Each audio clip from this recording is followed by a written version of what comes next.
The snow was falling so thick it felt like riding through television static. But Marcus Cain didn't slow down. Not for the weather, not for the ice that turned Highway 10 into a death trap. Not for the logical voice in his head screaming that a man with an active warrant had no business being out here on Christmas Eve. At 45 years old, Cain had long stopped listening to that voice. The wind howling through Snoqualmie Pass was brutal enough to snap tree branches like toothpicks. Cain barely felt it. 6'4", 240 pounds of muscle and scar tissue wrapped in heavy leather and denim. The winged death's head patch of the Hells Angels sat square on his back, marking him as what polite society called dangerous. He'd worn that patch for 8 years, earned it the hard way. The custom Harley panhead beneath him roared like a wounded animal as he pushed it harder through the blizzard. 11:30 at night, most of Washington state was tucked into warm beds waiting for Santa Claus and Christmas morning. Cain was just trying to get his bike back to the Spokane clubhouse after a mandatory run to Seattle. Club business, the kind that didn't get discussed with outsiders. The roads were treacherous, black ice covered by fresh powder, the kind of conditions that killed experienced riders every winter. Cain's headlights cut a narrow, desperate cone of yellow through the endless white. That cone was maybe 20 feet. Beyond that, nothing but howling darkness and snow. That's when he saw it. Just a flash of color off the shoulder of the highway, a jarring speck of pale pink against the aggressive, suffocating white of the snowbank.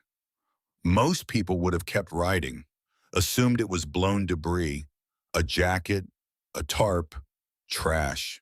But Cain's eyes were trained to notice the things that didn't belong. 8 years with the Angels, 5 years before that doing things he didn't talk about. You learn to see the anomalies, the details that meant the difference between going home and going to the hospital. Or the morgue. He downshifted. The heavy engine roared in protest. The tires broke traction. For one heart-stopping second, the bike slid sideways across the ice. Cain fought it.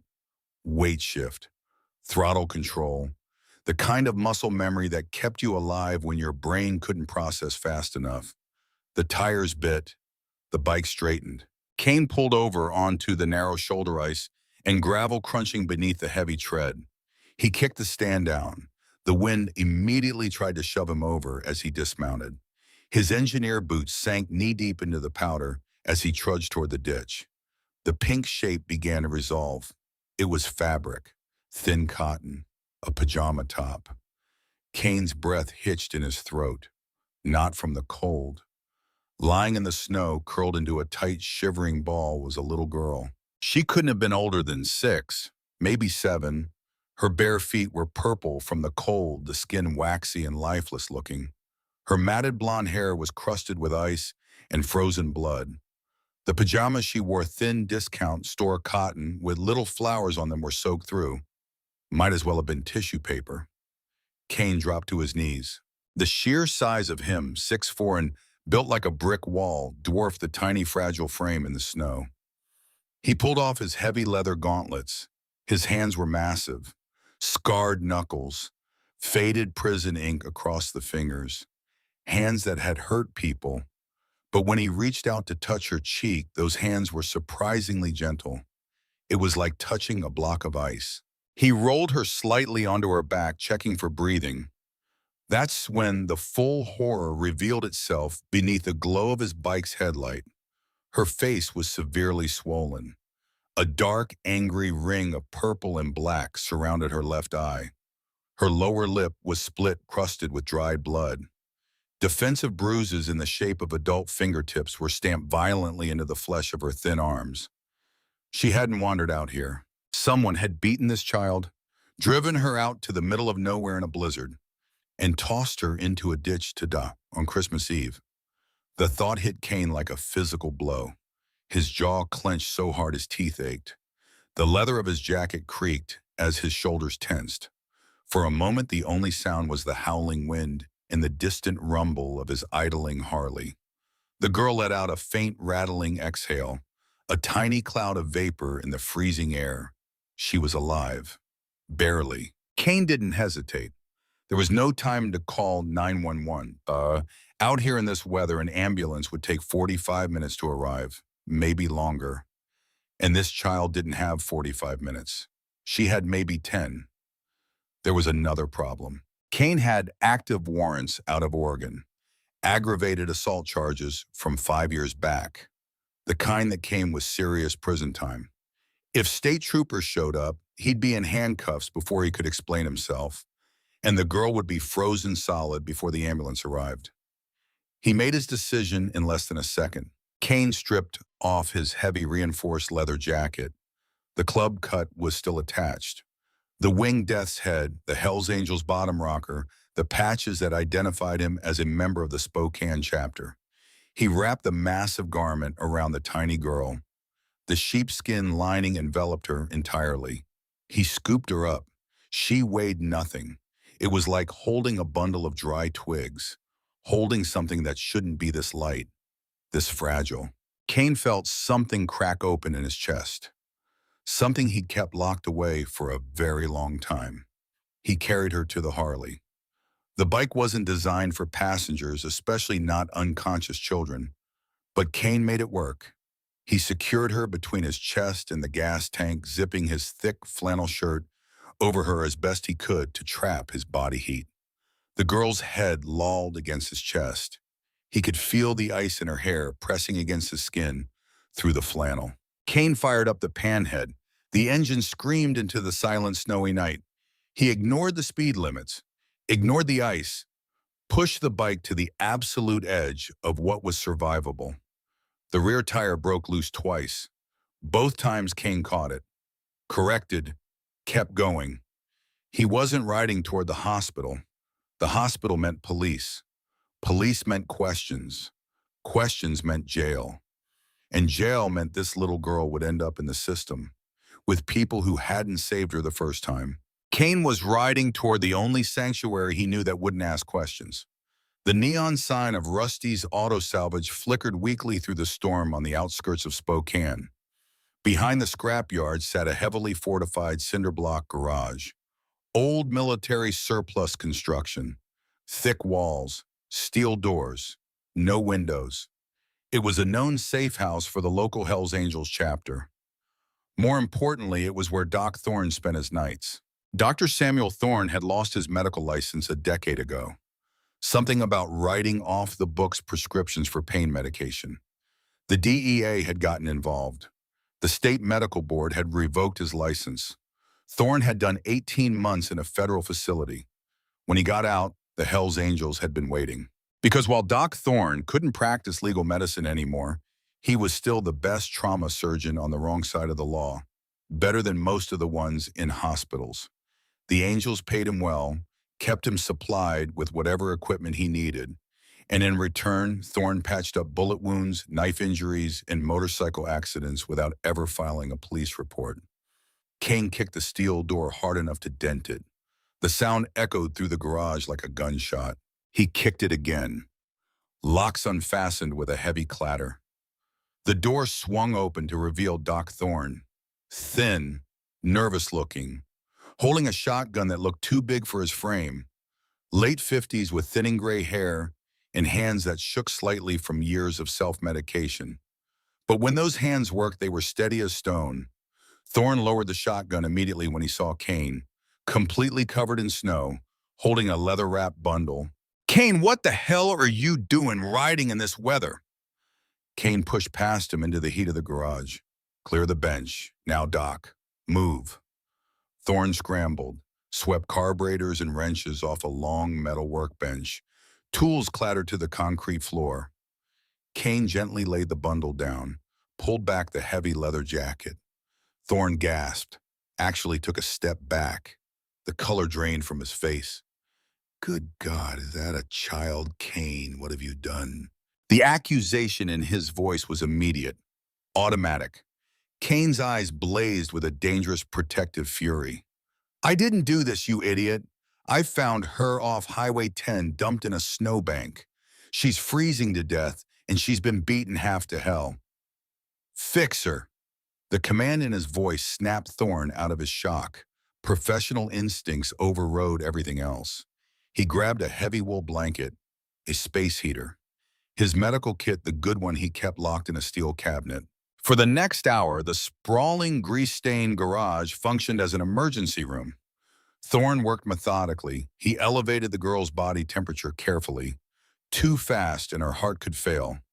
He started an IV of warm saline, cleaned her wounds with antiseptic that made her small body twitch even though she was unconscious.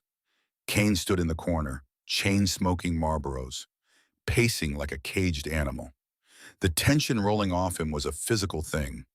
You could feel it in the air. He looked at the blood on his hands, her blood, dried now, flaking off when he rubbed his fingers together.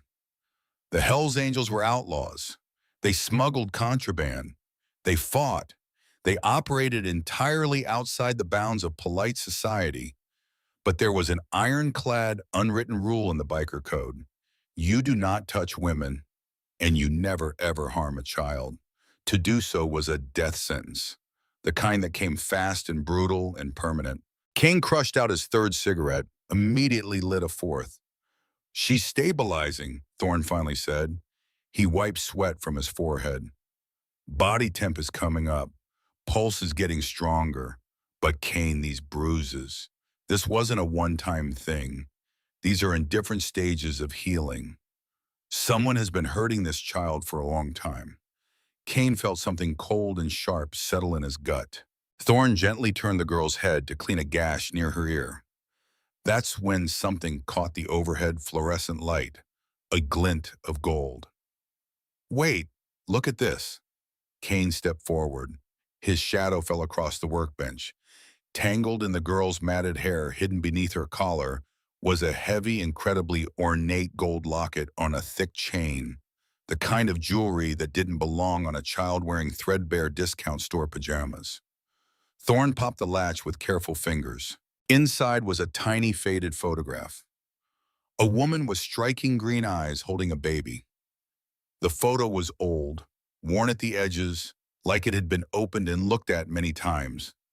Etched into the opposite side of the gold were letters, "A.M. Beloved." Thorne held the locket up to the light. "This is solid 24-karat gold, custom made, hand engraved. I used to see pieces like this when I worked out of the private clinics in Seattle." He looked at Cain. "This kid doesn't come from a trailer park. She comes from serious money." Before Cain could respond, a small, terrified whimper broke the silence. The girl's eyes fluttered open. They were a piercing, vivid green. Exactly like the woman in the locket. She saw the unfamiliar, grimy garage ceiling, industrial lighting, concrete walls. Then her eyes locked onto Cain. He was a terrifying sight. A giant of a man, 6'4" and covered in tattoos, a thick beard laced with melting snow, eyes narrowed with barely controlled anger. The girl shrank back, let out a sharp gasp, tried to curl into a ball despite the IV line in her arm. Fear, pure animal fear. Cain immediately dropped to one knee, making himself as small as possible. He took off his skull cap, tossed his lit cigarette into a nearby oil drum, held up both hands, palms out. Hey, it's okay. Nobody is gonna hurt you here. I promise you that. What's your name, a little bird?" The girl trembled, pulled the wool blanket up to her chin with small, bruised fingers. She looked at his leather jacket, the one that had saved her life, the winged death's head staring back at her. Then she looked back at his eyes. Children have an innate radar for danger, but they also have a radar for true protectors, for the ones who will stand between them and the monsters.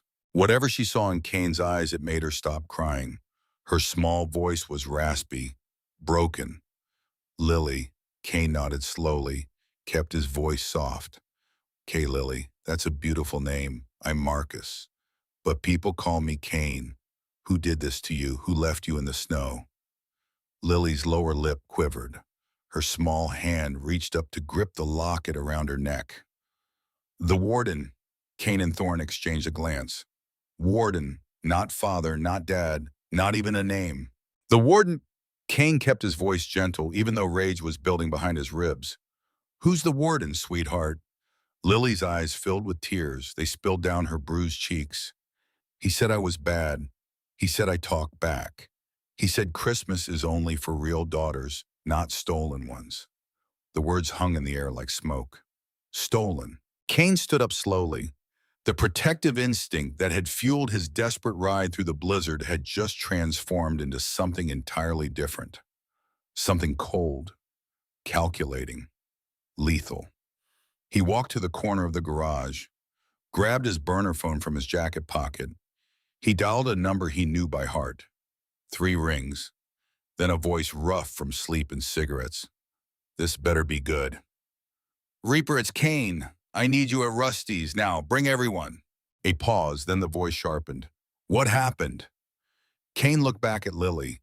The little girl was watching him with those green eyes, trusting him. "We have a guest, 6 years old. Somebody beat her and left her to freeze on Highway 10. They think they got away with it." Another pause. When Reaper spoke again, his voice was cold as the ice outside. "They think wrong. I'll make the calls. 20 minutes. The line went dead. By 3 in the morning on Christmas Day, the garage was no longer quiet.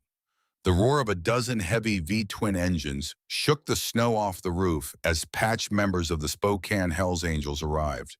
They filed in one by one, stamping snow off their boots, shaking ice from their beards. A terrifying assembly of leather, denim, and muscle. At the center of the room stood Garrett Cross, the chapter president, 55 years old with a long, jagged scar running down the left side of his face. His hair was iron gray, pulled back in a ponytail. His eyes were the color of gunmetal. They called him Reaper. He had earned the name in the Gulf War, Marine Corps 1st Recon Battalion, the kind of operations that didn't make the news. Reaper commanded absolute loyalty, not through fear, through competence, through fairness, through the understanding that when the club moved, it moved as one. Cain stood by the workbench. Lily was sleeping in the small back office now, under the effects of pain medication. The door was closed, but Cain kept one eye on it at all times. He briefed Reaper in low tones, showed him the locket, explained what Lily had said. Reaper turned the heavy gold locket over in his scarred hands. His cold eyes narrowed. "Nobody dumps a kid on our stretch of highway and lives to see New Year's. Not while I run this chapter." He turned to face the room. The assembled bikers went quiet. He held up the locket. "Listen up. We have a guest in the back room, 6 years old. Somebody beat her and left her to freeze on Highway 10 near mile marker 42. They think they got away with it because the cops are busy pulling drunks out of ditches." A low, dangerous murmur rippled through the men. "The cops operate by the book. They need warrants. They need jurisdiction. They need probable cause and Miranda rights and all that constitutional bullshit." He smiled. It wasn't a pleasant expression. "We don't." Reaper looked at Cain. "What did you see at the scene?" Cain stepped forward, pulled a crumpled, damp piece of paper from his pocket. "Snow was heavy, filling in fast, but before I pulled her out, I saw tire tracks on the shoulder. Wide tread, deep grooves. Heavy luxury SUV, Range Rover or G-Wagon pattern. And I found this frozen in the slush right where the passenger door would have opened." Reaper took the receipt. The ink was heavily smeared, but a few lines were still visible at the top. "Silverleaf Fine Wines and Spirits. Date December 24th. Time 21:15. Customer name partially visible. V. Moore, then the rest cut off by water damage. A biker named Axel stepped forward. 6'6", 300 pounds of muscle and scar tissue. Silverleaf. That's down in South Hill, the ritzy part of town. Gated communities, the kind of people who pay off the judges we stand in front of." Another biker spoke up. Younger guy, maybe 30, called himself Bones. Before the Angels, he'd been military intelligence. "I can run that receipt. Find out who V. Moore is." Reaper nodded. "Do it, fast." Bones pulled out a laptop. His fingers flew across the keyboard. The room waited in tense silence. 5 minutes passed. Then Bones looked up. Got him. Vincent Moretti purchased 2 bottles of Dom Perignon and a bottle of Macallan 30-year Scotch at Silverleaf Fine Wines on December 24th at 9:17 p.m. He typed some more. Vincent Moretti, age 48, CEO of Moretti Global Logistics, net worth estimated at $500 million, sits on the boards of 3 major charities, plays golf with the police chief and the mayor. He drives a black Mercedes G-Wagon, registered to his primary residence in South Hill. The pieces were falling into place with terrifying speed. Cain's jaw clenched. He could feel the rage building. Reaper put a hand on his shoulder, squeezed once. Easy, brother. We do this smart. He turned back to the room. Moretti thinks his money makes him invisible. Let's go show him he's not. Cain slid a heavy Colt M1911 pistol from his waistband. Check the magazine. He slammed it back home with a sharp metallic clack. I'm coming. Reaper looked at him for a moment and, I know you are, but we don't just kick down the door of a half-billionaire on Christmas morning. If we do that sloppy, the cops bring down the National Guard on us. He turned to address the room.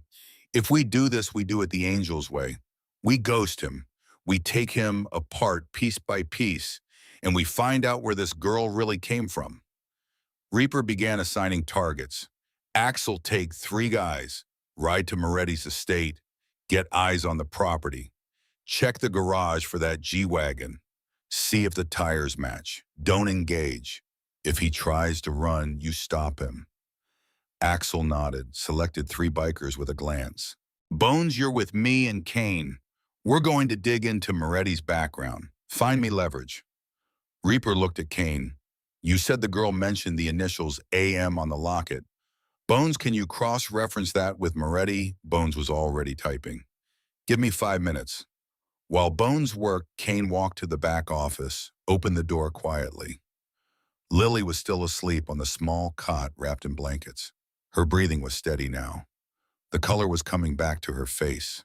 But the bruises were still there, dark and ugly. Cain felt that cold, sharp thing in his gut again. The thing that demanded action. Violence. Justice. He closed the door, walked back to the main garage. Bones looked up from his laptop. His face was grim. Founder, AM stands for Amanda Morgan, age 38, heiress to the Morgan shipping empire, sole surviving heir to a trust fund worth $200 million. He pulled up a photograph. Amanda Morgan was beautiful. Long blonde hair, those same striking green eyes that Lily had. 5 years ago, Amanda Morgan married Vincent Moretti. High society wedding. Made all the papers. He scrolled through articles. 3 years ago, something changed. Amanda Morgan Moretti was declared mentally incompetent by a private judge. Vincent Moretti was granted full power of attorney and control over the Morgan Trust Fund. 6 months after that, Amanda was committed to Pinewood Psychiatric Institute, private facility up in the mountains near Coeur d'Alene, Idaho. She's been there ever since. The room went deathly quiet. Reaper's eyes narrowed to slits. The trust fund. What happens if Amanda dies? Bones typed, pulled up the legal documents. Standard bloodline inheritance clause. If Amanda dies, the money goes to her direct legal heir. Child adopted or biological, it goes to Lily. Cain felt everything click into place. But as long as Lily is alive, Reaper said slowly, Moretti can't fully control the money. He just manages it. Thorne spoke up from where he'd been quietly cleaning his medical equipment. But if Amanda is locked away forever, declared mentally incompetent, and Lily tragically wanders off into a blizzard and freezes to death on Christmas Eve, Reaper finished the thought. Moretti inherits it all. $200 million. He beat a 6-year-old girl and threw her into a ditch for money. The collective rage of the Hells Angels chapter was a physical force in the room. Reaper stepped into the center. The undisputed leader was in full command mode now. Here's the play. Moretti owns the local police chief. If we call the cops, he stalls them, destroys the evidence. We get arrested. Lily ends up in foster care and Moretti walks. If we kill him, it's a murder charge. The state puts Lily in the system anyway. He looked around the room, met every man's eyes. We don't just take his life. We take his power. We take his freedom. We make sure he spends the rest of his miserable existence in a federal cage. He started assigning the final pieces. Axel's team holds position at the estate. Nobody leaves. Hammerbolt, take your crew. Ride to Idaho. Hit Pinewood Psychiatric Institute. Find Amanda Morgan. Get her out. Bring her to the safe house. The bikers nodded, started gearing up. What about Moretti? Cain asked. His voice was low, dangerous. Reaper looked at him, saw the fury in his brother's eyes. Moretti is ours, you, me, and Bones. We're going to walk right through his front door. Reaper checked his watch. 4:15 in the morning. We move at first light. Mount up. Let's go hunting. Cain walked back to the office one more time. Lily was still sleeping, peaceful now, safe. He knelt beside her cot, brushed a strand of blonde hair from her forehead.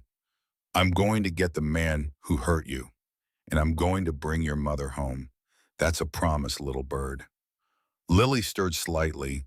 Her small hand reached out in her sleep, touched Cain's scarred knuckles. For just a moment, the hardened outlaw felt something he hadn't felt in years. Purpose. Cain stood, walked back to the main garage, pulled on his leather jacket. The death's head patch settled onto his broad back. He checked his pistol one more time. Reaper was waiting by his bike. You ready for this? Reaper asked. Cain looked at him, his eyes were cold, focused. I've been ready since the moment I found her in that snow.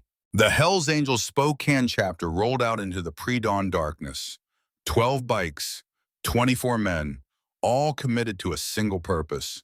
Justice for a little girl named Lily, and hell for the man who called himself the Warden.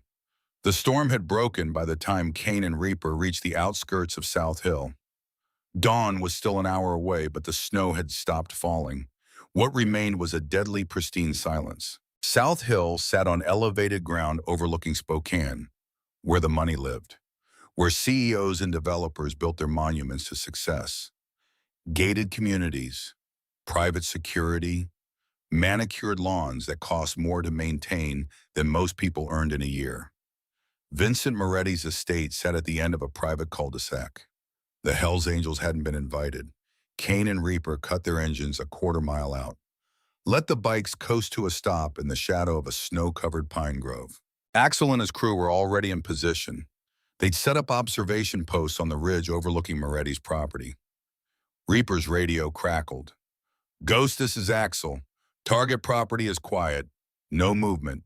Security detail looks thin. Reaper keyed his radio. Copy. What about the garage? Bull's got eyes on it. Detached structure. Door is open about 6 inches. A pause. Bull report. Bull's voice came through. Deep, slow. Got a black G-Wagon. Mercedes. Passenger side is facing me. Door's open. I can see something pink on the floorboard. Looks like a kid's shoe, and there's a blanket tossed in the corner. Got dark stains on it. Cain felt his jaw clench. He didn't wait for permission.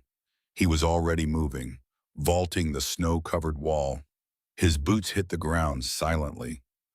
Reaper was right behind him. They crossed the manicured lawn in a crouch, using the ornamental trees for cover. Cain reached into the garage first, pressed his back against the wall beside the open door. Listened. Nothing. Just the hum of the heating system. He risked a look inside. The garage was climate-controlled luxury, epoxy floors, unused tool chests, and in the center bay a black Mercedes G-Wagon. Cain slipped inside. Reaper covered the entrance. The passenger door hung open. On the floorboard, a small pink sneaker, child size, wet from the storm. The blanket in the back seat was worse, wadded up, covered in dark brown stains. blood. Cain pulled out his phone, took photographs. He moved to the front of the vehicle, examined the tires. The tread pattern matched. Wide, aggressive. There was frozen mud caked in the grooves, and small stones, the kind you'd find on the shoulder of a mountain highway. Like Highway 10. Cain stood.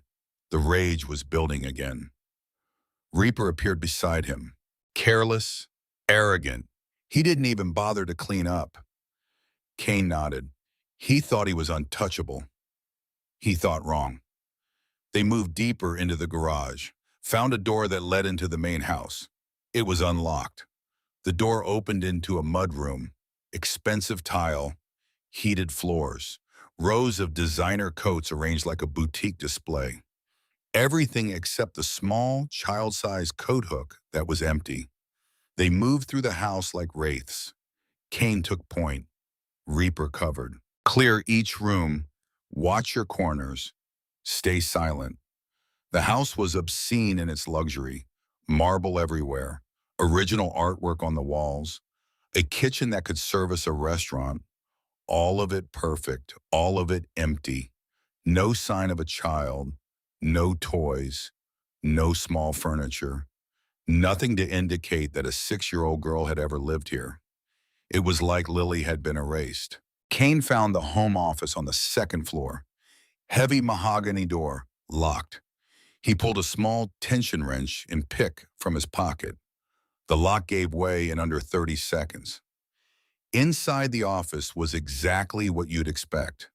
Massive desk, leather chairs, floor-to-ceiling bookshelves, a wet bar in the corner, and a wall safe, hidden behind a painting.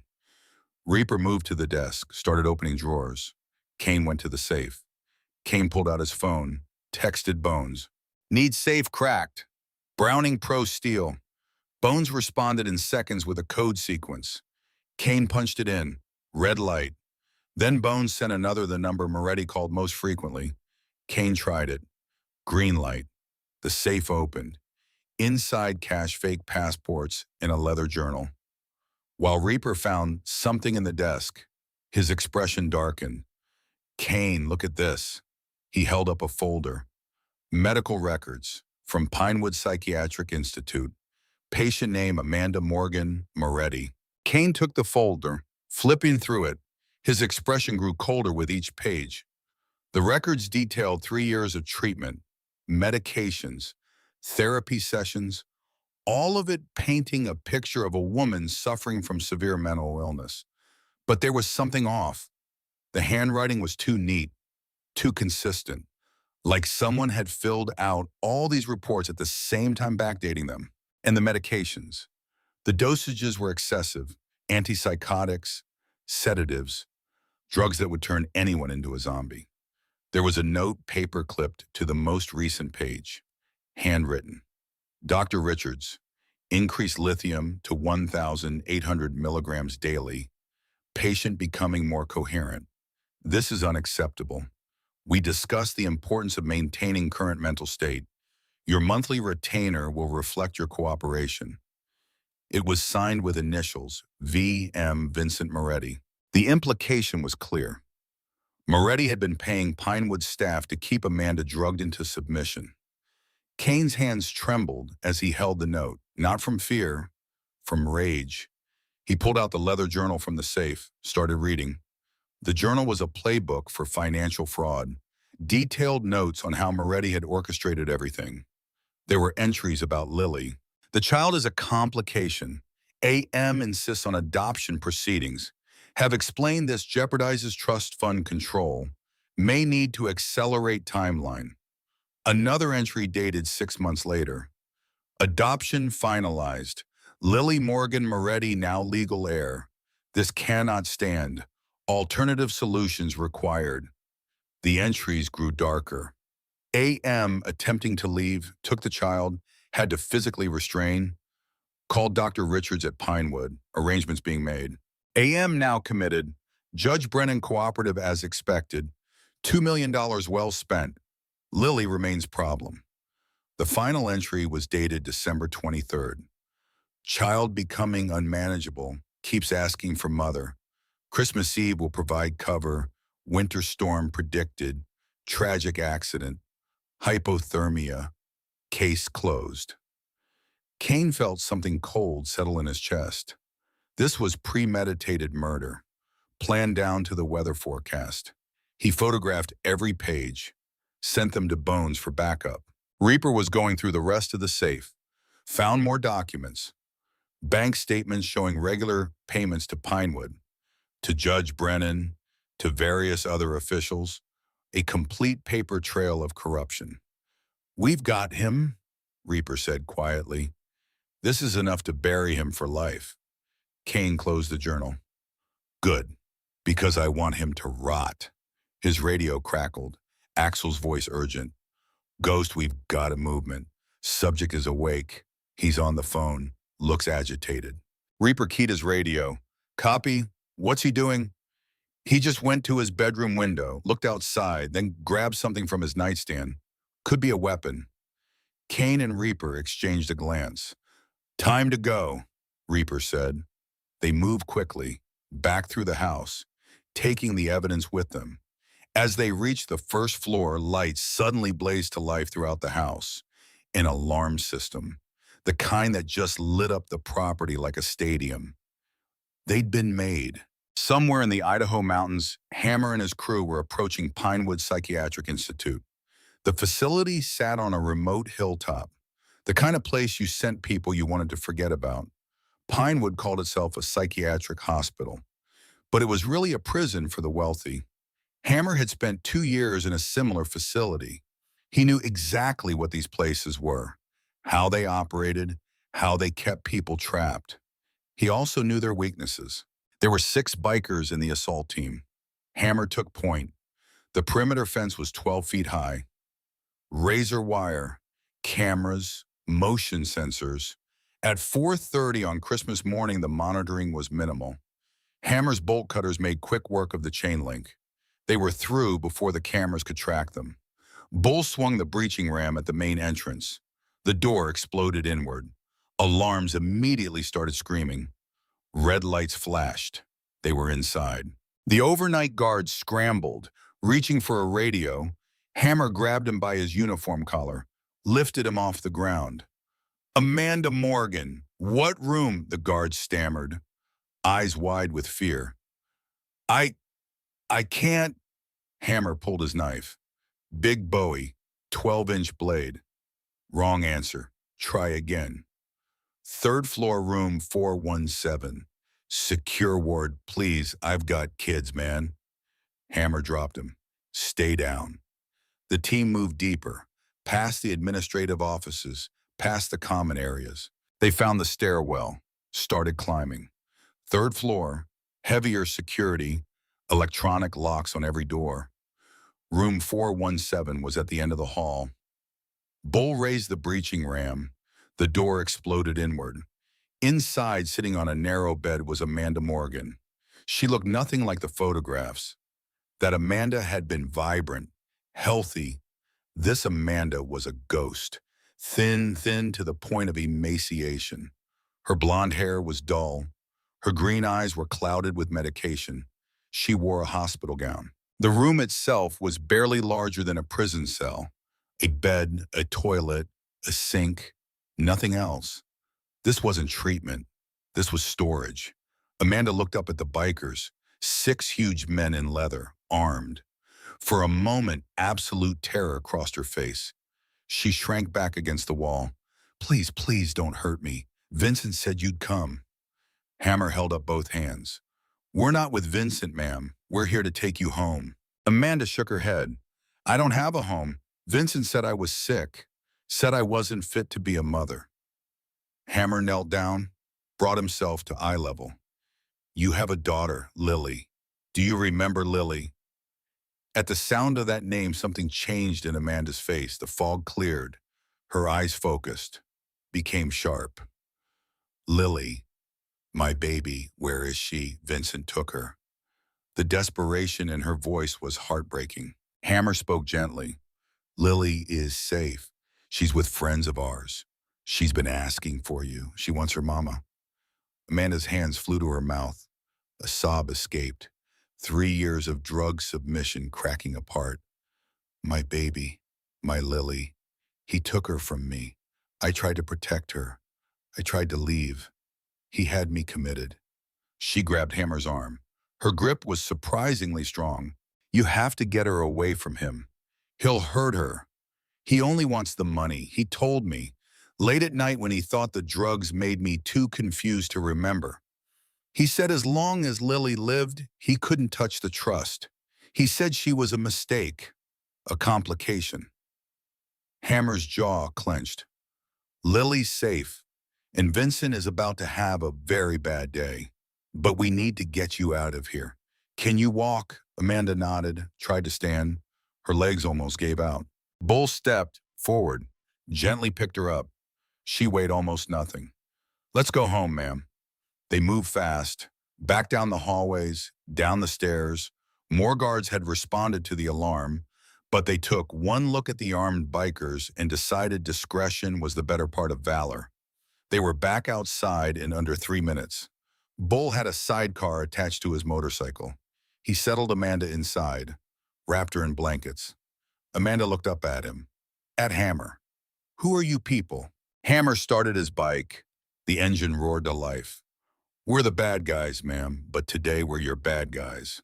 They rode into the dawn, 6 motorcycles carrying a woman who'd been buried alive for 3 years, taking her back to the daughter she'd been forced to abandon. Behind them, Pinewood's alarms continued to scream. Vincent Moretti was panicking. The phone call from Pinewood had woken him. The head of security stammering about a break-in, about armed men, about Amanda being taken. That's when Moretti knew. Someone had connected the dots. Someone had found the girl. Someone had tracked it back to him. He threw on clothes, grabbed his go bag, cash, fake passport, a burner phone. He'd always known this day might come. That's why he had contingencies, escape routes. He'd disappear, change his name, start over somewhere the American legal system couldn't reach. He went to the garage. The G-Wagon was still there. He should have cleaned it last night.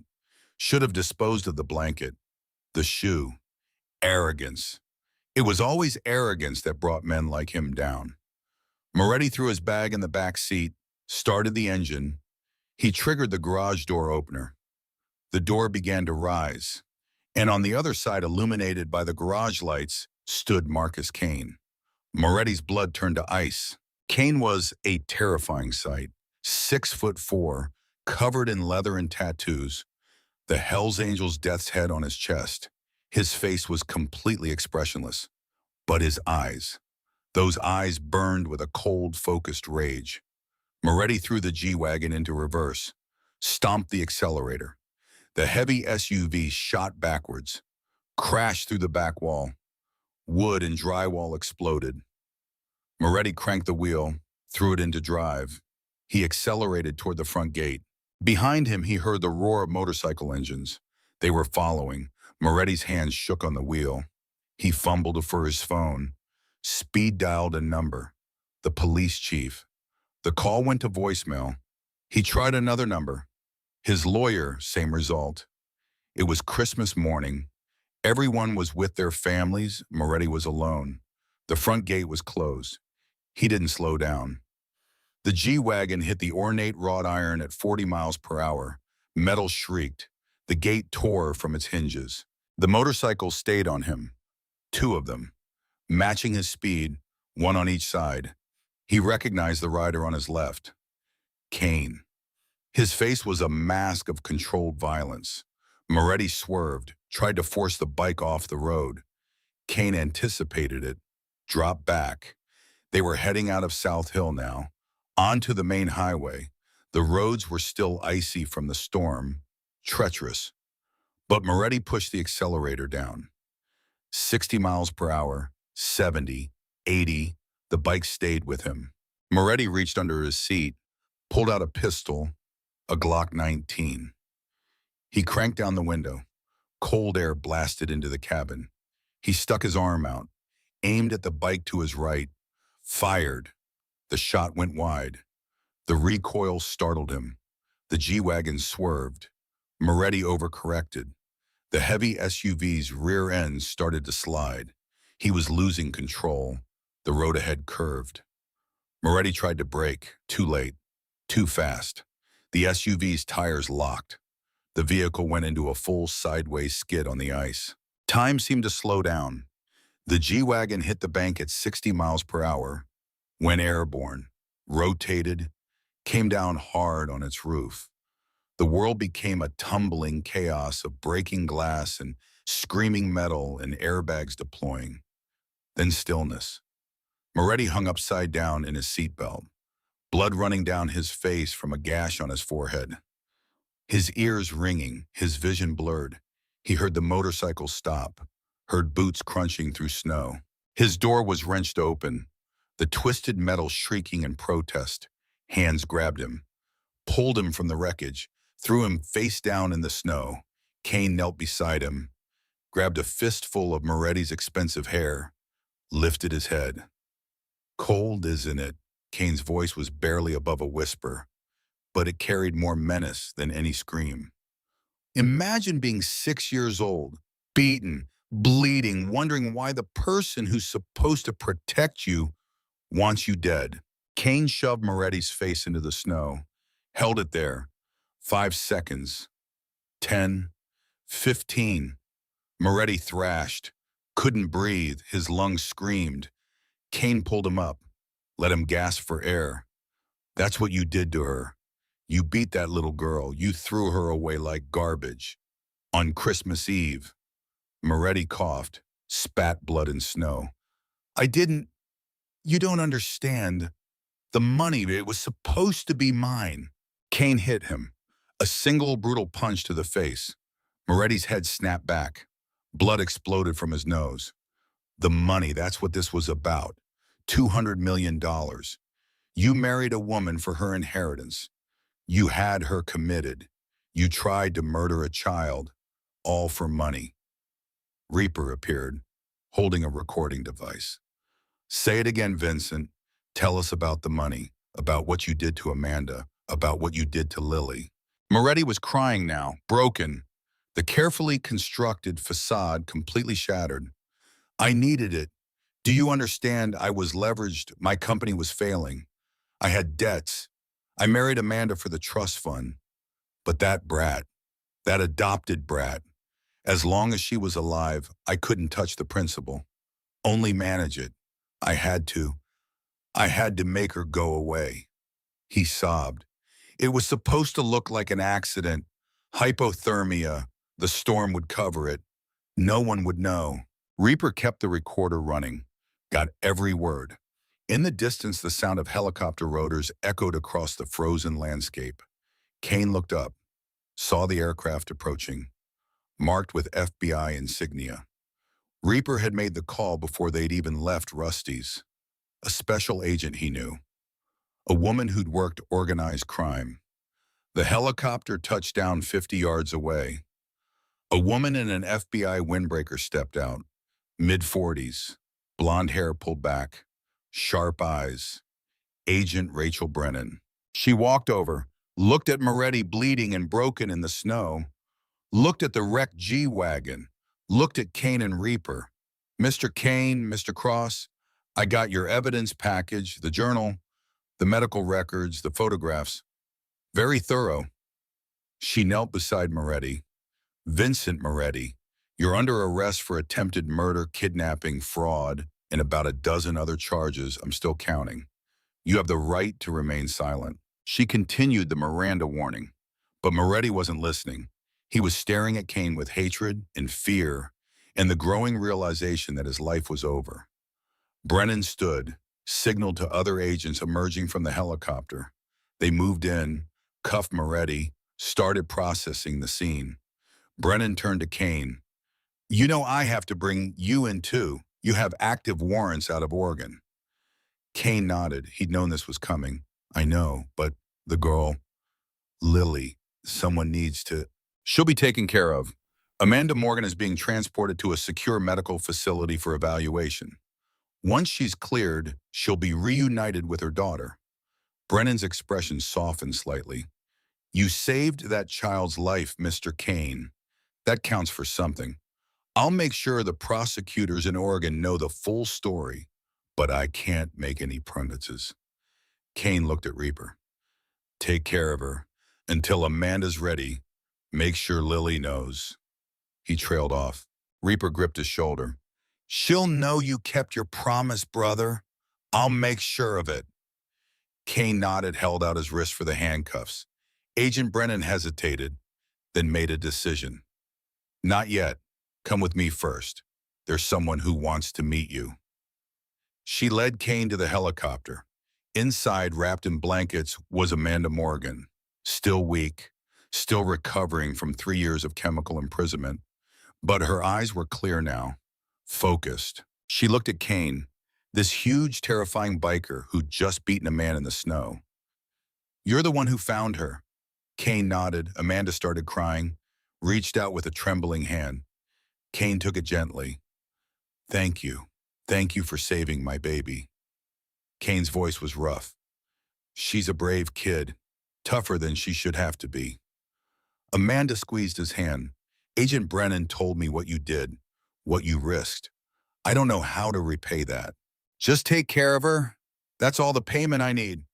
Amanda nodded, then said something that surprised him. I'm going to hire the best lawyers money can buy. For you. Whatever legal troubles you're in, we'll fix it. You gave me back my daughter. I'm going to give you back your freedom. Cain didn't know what to say. For a long moment, he just stood there. Finally, he managed 2 words. Thank you.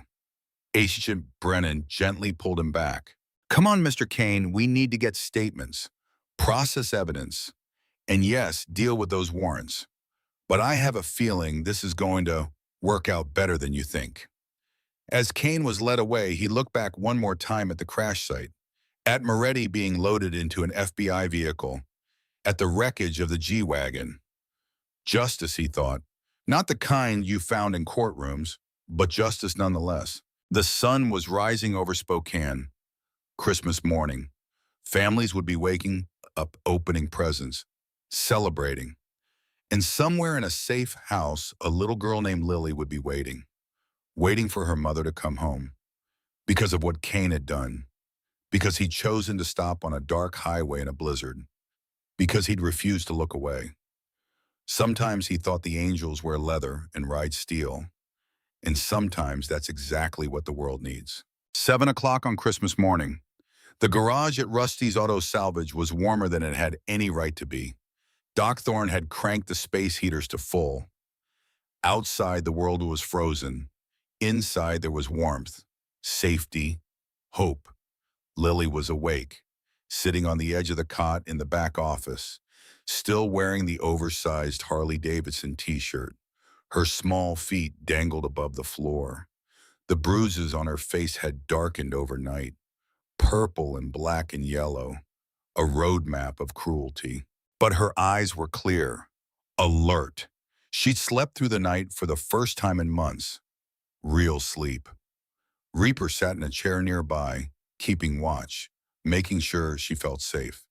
He heard the bikes approaching before anyone else did. The distinctive rumble of Hammer's crew. 6 engines. The garage door opened. Cold air rushed in. Then Hammer. Then Bull. And carried in Bull's arms, wrapped in blankets, was Amanda Morgan. Reaper stood, moved to the office doorway, blocked it with his body. He needed to see Amanda first. Needed to make sure she was coherent. Ready. Because Lily had been through enough trauma. Amanda's feet touched the ground. She swayed slightly. 3 years of heavy sedation didn't leave you quickly. But she was there, present. Her green eyes were clouded with medication but clearing, focusing. She looked around the garage, at the bikers, at the tools and motorcycles and oil stains. Then she saw Reaper, saw the way he stood in the doorway, protective. Is she here? Amanda's voice was hoarse, trembling. Is my baby here? Reaper nodded slowly. She's here, she's safe. But ma'am, I need you to understand. She's been hurt, not just physically. She's scared, confused, Vincent told her things, made her believe things. Amanda's hands flew to her mouth. A sob caught in her throat. What did he do to her? He beat her. Regularly, told her she wasn't wanted. Told her Christmas was only for real daughters. Reaper's voice was gentle but honest. She's been asking for you, but she might not react the way you expect. The trauma, it changes things. Amanda nodded, tears streaming down her hollow cheeks. I understand. Please, I just need to see her. I need her to know I never stopped loving her, never stopped fighting to get back to her. Reaper stepped aside. Amanda moved to the office doorway. Stopped. Her breath caught. Lily was standing now, holding onto the edge of the cot for support, her small body tense, ready to run if needed. For a long moment, mother and daughter just stared at each other. 3 years. 3 years of forced separation. Amanda dropped to her knees, right there on the concrete floor, made herself small, non-threatening. Let Lily come to her if she chose. Lily. Her voice was barely a whisper. Lily's eyes went wide, recognition flickering across her face, fighting against the fog of trauma and time and everything Vincent had told her. Mommy. The word came out uncertain, like she was afraid to believe it was real. Yes, baby, it's Mommy. I'm here. I came back for you. Lily took one tentative step forward, then another, her small bare feet on the cold floor. The warden said you didn't want me anymore, said you were sick, said you forgot about me. Amanda shook her head, tears falling freely now. I never forgot you, not for 1 second. I thought about you every day, every hour. I tried to get back to you.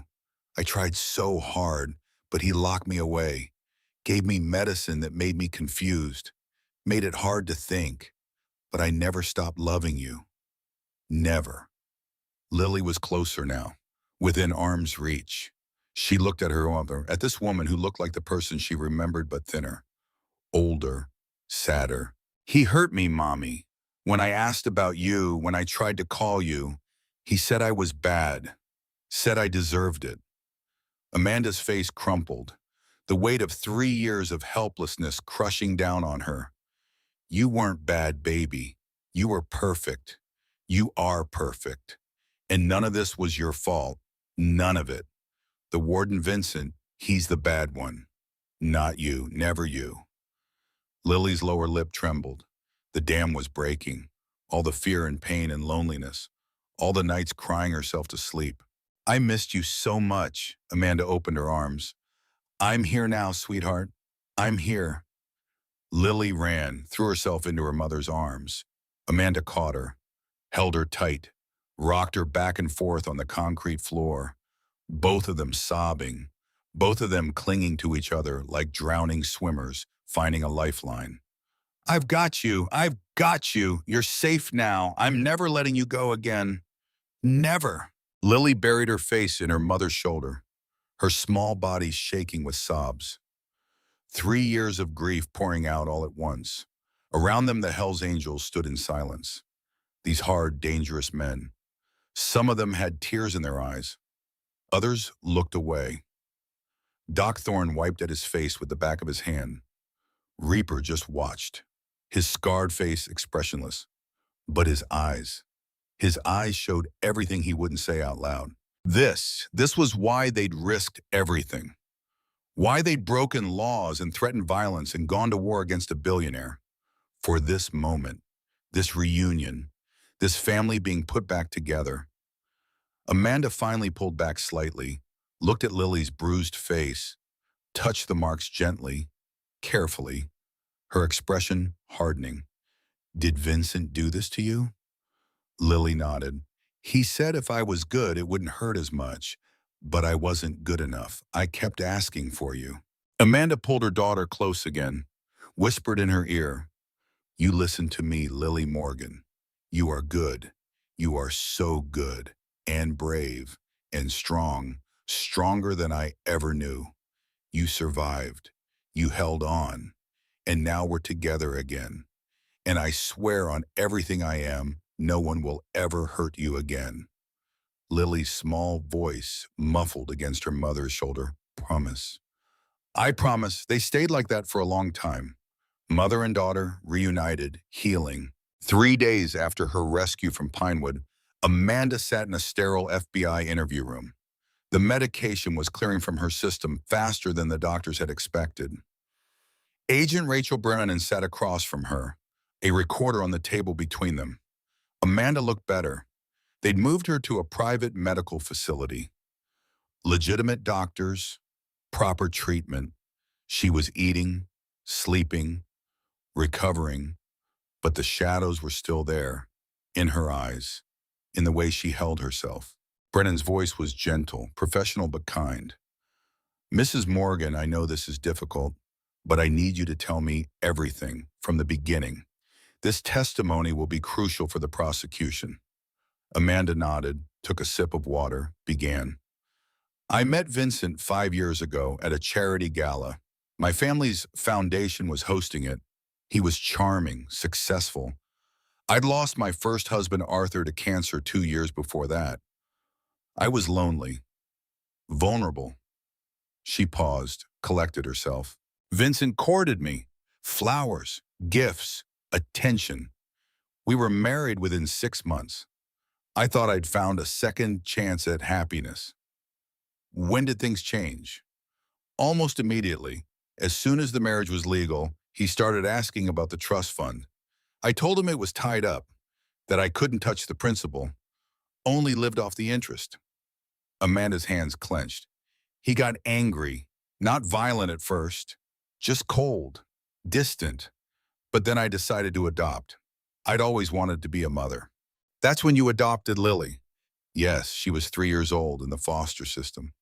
Beautiful, sweet, but so scared. I fell in love with her immediately. She called me mommy within a month. It was the happiest I'd been since Arthur died. Amanda's voice cracked. Vincent hated it, hated her. He saw her as a complication, an obstacle. He told me I was being foolish, that Lily was damaged goods. I should have left him then. What happened next? The adoption finalized. Lily became my legal daughter, my heir. That's when Vincent's lawyers explained the situation to him. That as long as Lily was alive, he couldn't liquidate the trust. He could only manage it. Amanda closed her eyes. He started being cruel to her. Little things at first, criticizing her, ignoring her. Then it escalated. He'd grab her too hard, shake her when she cried, tell her she was worthless. I tried to protect her, tried to leave, but Vincent had connections, power. Tell me about the commitment. I was going to take Lily and run. I'd packed bags, made plans. Vincent found out. He came home early. We fought. I told him I was leaving, taking Lily, filing for divorce. Amanda's voice dropped to a whisper. He hit me. First time he'd ever done that. Knocked me down. Then he called Dr. Richards from Pinewood. They'd already made arrangements, had papers ready. He had you committed that same day. Yes, told everyone I'd had a psychotic break, that I was a danger to myself and to Lily. Judge Brennan signing the order. No hearing, no evaluation, just Vincent's word in a $2 million payment. Brennan made notes, her jaw tight. In Pinewood, it's not a hospital, it's a prison. They gave me drugs, so many drugs, antipsychotics, sedatives, things that made it hard to think, hard to remember. I tried to fight it at first, but they didn't listen. Vincent paid them well. Amanda looked directly at Brennan. He visited me once a month, always late at night. He'd tell me how Lily was, how she was adjusting. He said if I cooperated, if I stayed quiet, he'd take care of her. But if I caused problems, he'd hurt her. Did you believe him? Yes, because I knew what he was capable of. I knew he only cared about the money. And as long as Lily was alive, he couldn't have it all. So I stayed quiet, took the medication, pretended to be the crazy woman he'd told everyone I was, because I thought it would keep her safe. Amanda's voice broke completely. But it didn't. He hurt her anyway. He beat her, terrorized her, and on Christmas Eve, when she'd finally had enough, he threw her away, left her to die in the snow like garbage. She looked at Brennan with fierce intensity. I want him destroyed. I want him in prison for the rest of his life. I want him to feel a fraction of the helplessness Lily and I felt. Can you do that? Brennan nodded. With your testimony, the evidence we've gathered, and Vincent's recorded confession, yes, we can do that. The trial moved quickly. Federal prosecutors didn't waste time. Vincent Moretti was charged with attempted murder, kidnapping, false imprisonment fraud, bribery of public officials, and conspiracy. The evidence was overwhelming. The journal, the medical records, the photographs from the G-Wagon, the recorded confession. Vincent's lawyers tried. They argued coercion, claimed the confession was obtained under duress. But Amanda's testimony destroyed any remaining doubt. She sat on the witness stand for 4 hours, detailed every moment of her 3-year imprisonment, described Vincent's cruelty to Lily, explained the financial motive. The jury deliberated for less than 3 hours, guilty on all counts. The judge, a stern woman in her 60s who'd seen every kind of criminal, showed no mercy. Mr. Moretti, you are a predator of the worst kind. You married a vulnerable woman for her money. You imprisoned her illegally. You abused an innocent child. And when that child became an inconvenience, you attempted to murder her in the most cowardly way imaginable. She adjusted her glasses. The law allows me to sentence you to up to 75 years in federal prison. I'm giving you every single day. You will never walk free again. You will die in prison. And I hope that every day of your incarceration, you think about the little girl you tried to kill. The gavel came down. Vincent Moretti was led away in chains. His empire collapsed. His assets seized. His name became synonymous with greed and cruelty. Judge Brennan, the corrupt judge who'd signed Amanda's commitment order, was sentenced to 15 years, disbarred. Dr. Richards and the staff at Pinewood faced criminal charges. The facility was shut down. The whole rotten structure came crashing down. While Vincent's trial concluded, Cain sat in a different courtroom, Portland, Oregon, facing the charges that had kept him running for 5 years. But this time, things were different. Amanda had kept her promise. She'd hired the best defense attorneys money could buy, and they'd found the truth. The man Cain had assaulted 5 years ago, Richard Carver, had been beating his wife, Helen Bradford, née Carver. Cain had been working security at a private event, heard screaming, found Carver choking his wife in a back hallway. Cain had intervened, put Carver in the hospital with a broken jaw and 3 cracked ribs. Carver had used his connections to bury the truth, paid off witnesses, made it look like Cain had attacked him without provocation. Helen had been too terrified to testify. Until now, Amanda's lawyers found her, convinced her to come forward, offered her protection, financial support. Helen Bradford stood in the Portland courthouse, told the truth, described years of abuse, described Cain saving her life that night. The prosecutor, faced with this new evidence, made a motion to dismiss. The judge, an older man who'd been on the bench for 30 years, looked at Cain. Mr. Cain, you have an unusual record, military service, honorable discharge, no criminal history until this incident, then 5 years as a fugitive, member of a motorcycle club with a controversial reputation. Cain stood, said nothing, just met the judge's eyes. But you also saved the life of a 6-year-old child on Christmas Eve, exposed a major fraud and corruption scheme, reunited a family. The judge paused. The assault charges are dismissed. However, you did flee justice. You did evade arrest for 5 years. That can't be ignored. Cain nodded. I'm sentencing you to 2 years probation, 200 hours of community service, and a fine of $5,000, which I understand Mrs. Morgan has already paid. The judge looked at him seriously. Mr. Cain, you walk a line between the law and outside it. You have a gift for protecting people, for seeing injustice in acting. The world needs that, but it needs it within the bounds of the law. Use your gifts wisely. The gavel came down. Cain was free. Outside the courthouse, Amanda was waiting. Lily beside her. The little girl had gained weight. Her bruises had faded. She was wearing a new winter coat, pink with flowers. When she saw Cain, her face lit up. Uncle Marcus. She ran to him. He caught her, lifted her up. Hey, little bird, you doing okay?